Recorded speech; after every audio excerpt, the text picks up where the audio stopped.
The top 3 things that you need to do when beginning photography. So the first one is printing your own photos. So printing your own photos is very important, as I've done for the past few years. I literally have like albums of photos.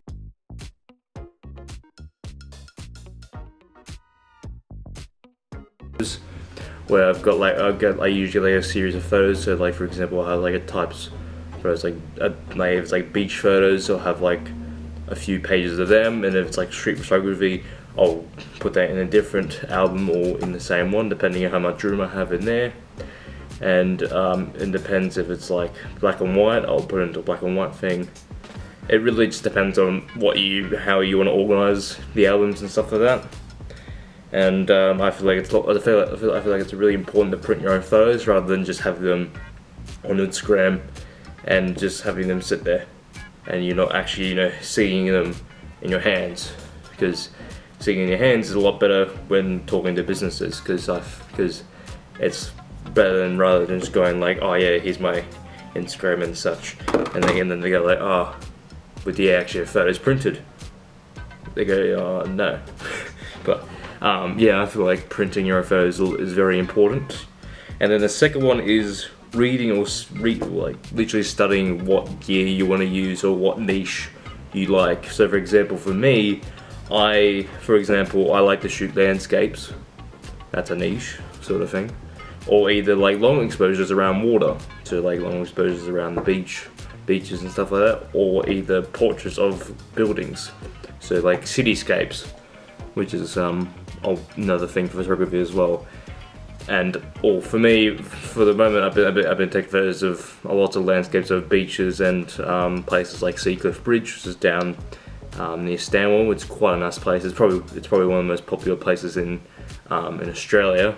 Yeah, I like to go around this. I usually like to just try and shoot as much as I possibly can, and usually I like to get an idea of what I want to shoot, so then I don't just go to like places like in Sydney, like in the city or the Harbour Bridge, or around that area literally, and like just shoot randomly and go like, okay, what was I supposed to aim for? Like what was I gonna shoot, and what was the reason?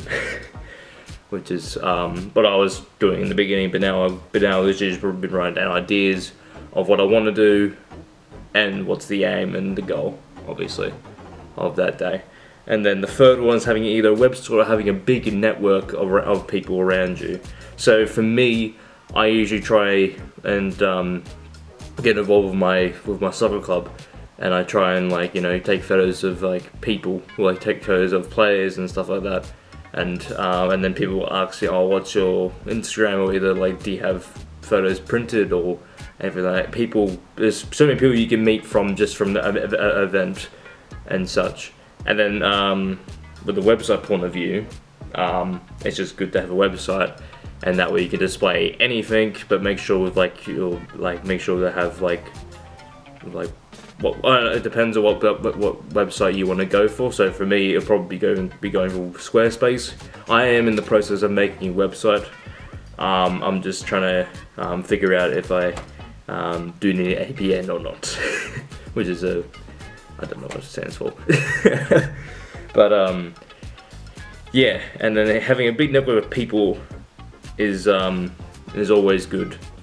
But then it depends on their passions and such. So for me, that's probably a big struggle. I don't really have many friends have the same passions as me, which is fine. That's completely fine.